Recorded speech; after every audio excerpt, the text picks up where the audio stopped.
Madai haya yanayoendelea ya rushwa, mpira wetu tunauzika sisi wenyewe. Rushwa michezoni ni miongoni mwa mambo yaliyopewa katazo na kuwekewa adhabu kali sana ulimwenguni kote. Hivyo inaenda sambamba na uwepo wa matendo ya udanganyifu na upangaji wa matokeo. Matumizi ya dawa za kuongeza nguvu kwa wanamichezo na kadhalika. Vyote hivyo ni miongoni mwa mambo yaliyopigwa marufuku karibu na mashirikisho ya michezo yote duniani. Kwa upande wa mpira wa miguu, kama ilivyokuwa kwa michezo mingine, na ikizingatiwa kuwa huo ni mchezo pendwa nambari moja duniani, sheria imekuwa kali sana. Hapa mamlaka za soka ulimwenguni zikiongozwa na shirikisho la soka duniani FIFA limeenda mbali zaidi kwa kuweka sheria na adhabu kali sana kwa serikali zitakazoingilia maamuzi ya mpira wa miguu. Hapa ieleweke wazi kuwa haijapigwa marufuku serikali kusaidia au kushiriki kwenye shughuli za michezo, hususani mpira wa miguu. La hasha. Ila kilichopigwa marufuku ni serikali kuingilia au kujiingiza moja kwa moja kwenye kufanya maamuzi ya masuala ya soka. Adhabu ya jambo hilo endapo ikibainika ni pamoja na taifa husika kufungiwa kujihusisha na masuala ya soka kama ilivyo kwa nchi ya Kongo kwa sasa.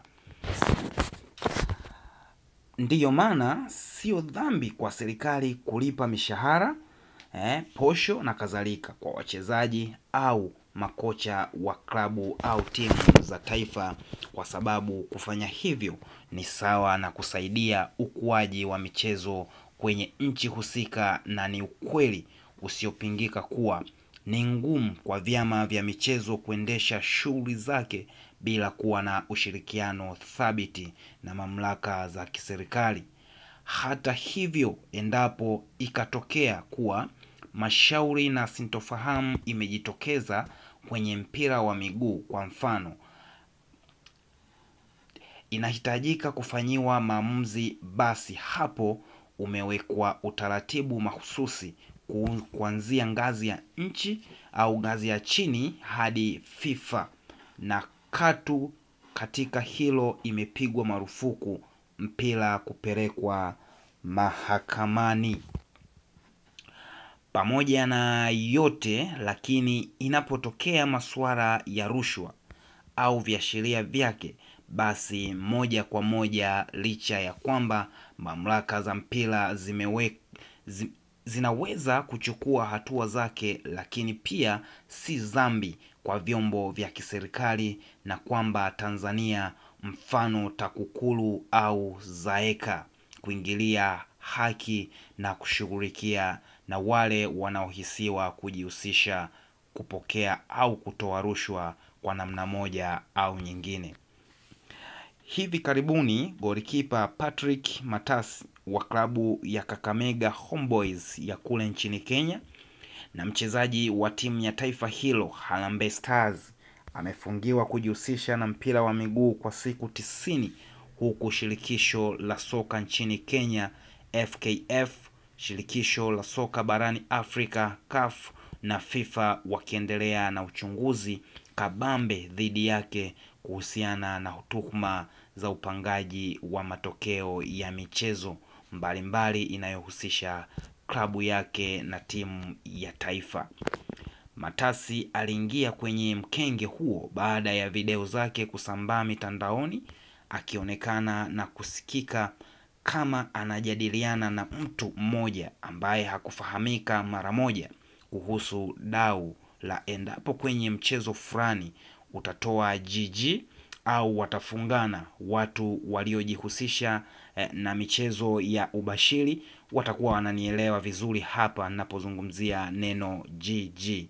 Kwa lugha rahisi ni kwamba timu zifungane, na yeye kuahidiwa donge nono la pesa endapo angefanya hivyo, na inadaiwa kuwa mchezo husika ulitoa GG kama ilivyokusudiwa. Ikumbukwe kuwa haya yote yalitokea katikati wakati ambao Matasi amekuwa akisifika kuwa na kiwango bora sana, na kabla ya mchezo huo uliotoa GG, timu yake ilikuwa haijawahi kuruhusu bao kwa mechi 4 mfululizo. Hapa Tanzania sitaki kusema kama tuko salama sana dhidi ya tuhuma za rushwa na upangaji wa matokeo michezoni, hususani mchezo wa mpira wa miguu. Nasema hatuko salama sana kwa sababu sio tu kwa sababu sisi sio kisiwa, bali kwa muda mrefu na kwa miaka mingi kumekuwa na tuhuma za aina hiyo zimekuwa zikitajwa kwenye mpira wetu.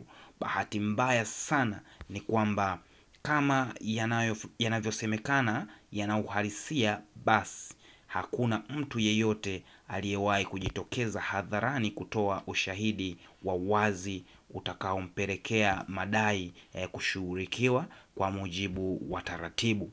Na kama hakuna ushahidi, basi zinaendelea kubaki kuwa ni tuhuma na kelele tu za kishabiki. Hatua hiyo tutakuwa wajinga, hata hivyo tutakuwa wajinga sana kama tuhuma na kelele hizi tutaendelea kuzikalia kimya bila kuanza kuchukua hatua hata ya kufanya uchunguzi wa kimya ili kujua ukweli wake, kwa maana haiwezekani miaka yote kelele ni hizo tu na hazifiki tamati. Leo kwa timu X, kesho kwa timu Y, kesho kutwa kwa kiongozi Z, mtondogoo kwa mchezaji na kadhalika. Ni lazima tuchukue hatua kama taifa, na kama hazina uhalisia, basi tuchukue hatua kali kwa wale wanaosambaza uzushi huo, maana tukikaa kimya tunahalalisha haramu na kutia doa mpira wetu. Maana kwenye hili wanaochafuliwa sio viongozi, makocha na wachezaji pekee, bali mamlaka za mpira za nchi husika, na hata serikali nayo inachafuliwa. Tuchukue hatua kali za haraka na makusudi. Tuna mifano mingi sana, lakini kwa wakati huu naomba niweke mifano miwili hapa. Wa kwanza ni ule unaotokana na sakata la kuahirishwa kwa mchezo wa Yanga Sport Club na Simba Sport Club, mchezo uliotajwa kufanyika Machi 8 mwaka huu. Sasa ajenda yangu hapo si kusimulia songo mbingo zote hadi kuahirishwa kwake. Hayo ni ya wakati mwingine na pengine tumeyasema na tumeyasikia sana. Ajenda yangu ni taarifa ya kuahirishwa kwa mchezo huo ya bodi ya ligi TPLB iliyotolewa mchana wa siku hiyo, ikiwa ni saa chache kabla ya muda wa mchezo. Yalielezwa mengi kwenye taarifa ile, lakini TPLB imesema miongoni mwa sababu zilizopelekea kuahirishwa kwa mchezo husika ni uwepo wa viashiria vya rushwa kuelekea mchezo husika, ingawa taarifa hiyo haikufafanua kwa kina kama viashiria hivyo vya rushwa viashiria hivyo vya rushwa nani haswa. Lakini kuwepo kwa neno rushwa ni jambo ambalo linapaswa kupokelewa kwa uzito mkubwa sana, ingawa waliotoa taarifa hiyo, lakini ilinishangaza kusikia kuwa taarifa hizo hazijafikishwa kwenye vyombo mahususi vya kushughulikia masuala ya rushwa kama vile TAKUKURU. Hadi sasa najiuliza, kama kulikuwa na viashiria vya rushwa, sasa anayechunguza ni nani? Na katika hili tuwaombe mamlaka za soka nchini, hususan TFF na TPLB, kutofanya mambo gizani. Badala yake kila kitu kiwekwe kwa uwazi, hata kama kinagusa mabwana au mabibi wakubwa. Kukaa kimya ni kuendelea kutia doa mpira wetu, na hii haikubaliki. Mfano wangu wa pili unahusiana na mchezo wa Tabora United dhidi ya Yanga, mchezo ambao umechezwa leo hii Jumatano April 2, 2025 kwenye dimba la Ali Hassan Mwinyi mkoani Tabora. Kila mmoja atakubaliana na mimi kuwa kuelekea mchezo huu kuna vimbwanga vingi sana tumeviona na kuvisikia. Tambo na shamla hizo hatuna shida nazo. Tatizo ni pale tunaposikia na kuona kauli zinazoashiria masuala ya rushwa na upangaji wa matokeo kuelekea mchezo huo. Na kwa bahati mbaya sana, narudia tena, kwa bahati mbaya sana, baadhi ya kauli hizo zinatolewa na viongozi wenye mamlaka makubwa tu serikalini. Mfano, kuelekea mchezo huo, mkuu wa mkoa wa Tabora, narudia tena hapo, Bwana Paul Chacha amenukuliwa akisema hivi: wapo wanaowadanganya najua, na wengine wanapitisha meseji, nyie achaneni nazo, hela chukueni, ila fanyeni kazi yenu. Na niwaahidi, dhidi ya Simba niliweka milioni 50, ila sasa ni milioni 60, kwa sababu nafahamu Yanga watakuja na vihelehele.